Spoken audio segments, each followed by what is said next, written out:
भूतिया मंदिर की रात वह एक डरावनी रात थी जब गहरे अंधेरे ने धरती को अपने आंचल में लपेट लिया था। एक छोटे से गांव में एक भूतिया मंदिर खड़ा था जिसकी चरणों में अनगिनत रहस्य छिपे थे।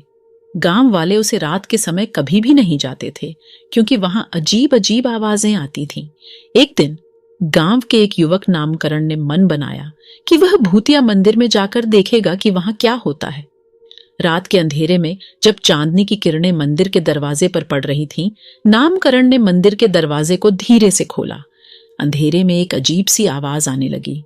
वह धीरे धीरे बढ़ रही थी, जैसे कोई अनदेखी शक्ति नामकरण की ओर आ रही हो।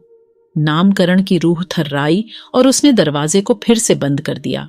वह घबराया, लेकिन उसने अपनी हिम्मत नहीं हारी। वह फिर से दरवाजे को खोला और अंधेरे में घुस गया। वहां उसने एक विशाल भूत को देखा जो उसकी ओर बढ़ रहा था। भूत ने उसकी ओर देखा और अपनी भयानक आवाज में कहा, तू यहां क्या कर रहा है? नामकरण की रूह थर्राई, लेकिन उसने अपनी आत्मा को संभाला और उस भूत से कहा, मैं जानना चाहता हूं कि यहां क्या रहस्य है। भूत ने अपनी आंखों में अजीब सी चमक दिखाई और उसने नामकरण को एक पुरानी किताब दिखाई। उसमें लिखा था, इस मंदिर की उत्पत्ति बहुत पुरानी है।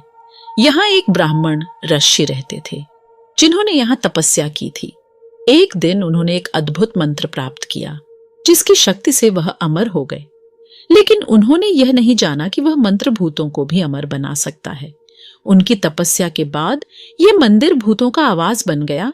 नामकरण ने उस पुरानी किताब को ध्यान से पढ़ा और फिर भूत से पूछा, क्या आप मुझे उस मंत्र का नाम बता सकते हैं? भूत ने अपने अंगूठे को नामकरण की ओर इशारा किया और उसने एक अद्भुत शब्द कहा, अमरीक्ष। नामकरण ने ध्यान से उस शब्द को याद किया और उसने अपनी आंखों को बंद किया। फिर उसने अमरीक्ष मंत्र का जाप करना शुरू किया। वह जानने के लिए तैयार था कि यह मंत्र उसे अमर बना सकता है या नहीं। क्या नामकरण अमर बन पाएगा? यह रहस्य अब उसके सामने खुल चुका था।